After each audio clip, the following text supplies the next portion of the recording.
वो 24 मार्च 1931 की सुबह थी और लोगों में एक अजीब सी बेचैनी थी। ये खबर लोग आसपास से सुन रहे थे और उसका सच जानने के लिए यहाँ वहाँ भागे जा रहे थे और अखबार तलाश रहे थे। ये खबर थी सरदार भगत सिंह और उनके दो साथी सुखदेव और राजगुरु की फांसी। उस सुबह जिन लोगों को अखबार मिला उन्होंने काली पट्टी वाली हेडिंग के साथ ये खबर पढ़ी कि भगत सिंह और राजगुरु को लाहौर सेंट्रल जेल में पिछली शाम 7:33 पर फांसी दे दी गई और एक साथ पूरा देश सदमे में चला, क्योंकि जाने क्यों उस 21 साल के लड़के ने पूरे देश में एक ऐसा करिश्मा कर दिया था कि लोग उसकी मौत को एक तरह से अपनी हार मान रहे थे। लेकिन शायद उस लड़के की मौत ने लोगों के मन में इस साल जरूर भर दिया कि कैसे अपनी शर्तों पर जीना चाहिए और कैसे अपनी सरजमी के लिए कुछ भी कर गुजरने का जज्बा। आज के इस डेजावू के वीडियो में हम आपको उसी लड़के की कहानी सुनाने जा रहे हैं जिसे लोग सरदार भगत सिंह के नाम से जानते हैं। अंग्रेज सरकार दिल्ली की असेंबली में पब्लिक सेफ्टी बिल और ट्रेड डिस्प्यूट बिल लाने की तैयारी में थी, जो कि बहुत ही दमनकारी कानून थे और सरकार इन्हें पास करने का फैसला कर चुकी थी।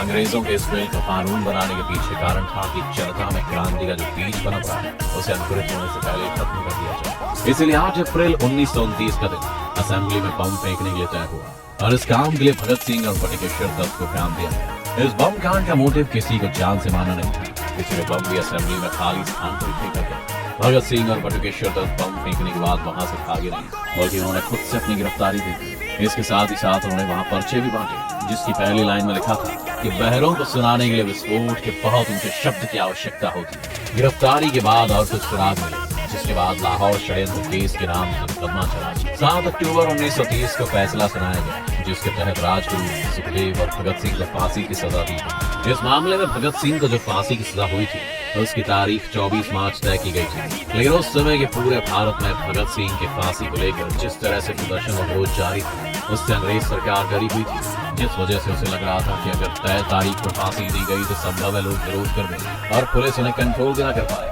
और उसका नतीजा ये रहा कि भगत सिंह, राजगुरु और सुखदेव को चुपचाप तरीके से तय तारीख से एक दिन पहले ही फांसी दे दी गई, जिस कारण लोगों को पता ही नहीं चल पाया कि भगत सिंह को फांसी हुई है। ऐसा कहा जाता है कि फांसी वाली शाम जेल में 15 मिनट तक इंकलाब के नारे गूंज रहे थे और पूरा जेल प्रशासन कांप गया था उन नारों से। फांसी के समय जो कुछ आधिकारिक लोग शामिल थे उनमें यूरोप के डिप्टी कमिश्नर भी शामिल थे। फांसी पर चढ़ने के वक्त भगत सिंह ने उनसे कहा, मिस्टर मैजिस्ट्रेट, आप बेहद भाग्यशाली है कि आपको देखने का मौका मिल रहा है कि भारत के क्रांतिकारी किस तरह अपने आदर्शों और देश के लिए फांसी पर भी छूट जाते थे। यही भगत सिंह की आखिरी वाक्य थी। लेकिन भगत सिंह, राजगुरु और सुखदेव की मौत के बारे में सिर्फ इतना जानना, उन्हें फांसी हुई थी, यह तय तारीख से एक दिन पहले हुई थी, काफी नहीं हो गया। आइए बताते हैं कि उस शाम यानी 23 मार्च को हुआ क्या। जेल में रहते हुए भगत सिंह ने बहुत सी किताबें पढ़ी और वो अपने आखिरी समय अपने को पढ़ने, लिखने और अपने विचारों को मजबूत कराने में लगे। जिस शाम उन्हें फांसी दी जानी थी उस शाम वो लेनिन की जीवनी पढ़ रहे थे। लेनिन कोई और नहीं बल्कि रूस की क्रांति के सबसे बड़े नेता थे, जिन्हें उन्हें पूरी दुनिया को क्रांति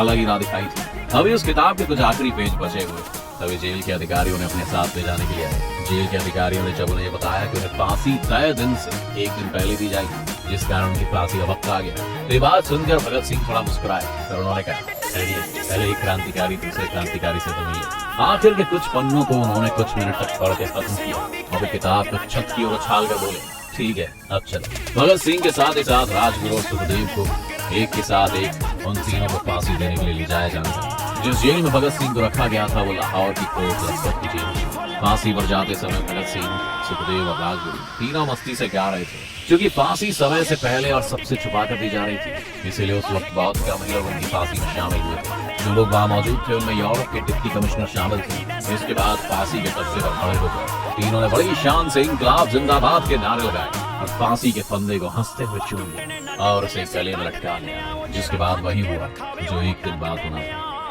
फांसी के बाद कहीं कोई आंदोलन न भड़क जाए, इसके डर से अंग्रेजों ने पहले उनके शरीर के टुकड़े किए, फिर इसे बोरियों में भरकर फिरोजपुर की ओर ले गए, जहाँ मिट्टी का तेल डालकर उनकी बॉडी को चलाना था। गांव के लोगों ने आग जलती देखी तो करीब आए। इससे डरकर अंग्रेजों ने इनकी लाश के आधे जले टुकड़ों को सतलज नदी में फेंका और भाग गए। जब गांव वाले पास आए उन्होंने उनके शरीर के टुकड़ों को इकट्ठा करके अच्छे से दाह संस्कार किया उसका। और इस तरह से भगत सिंह का फिजिकल एक्सिस्टेंस इस दुनिया से खत्म हो गया। हालांकि अभी तक भगत सिंह, सुखदेव और राजगुरु की फांसी विवादित है। इसके बारे में हर जगह एक सी जानकारियां नहीं मिलती।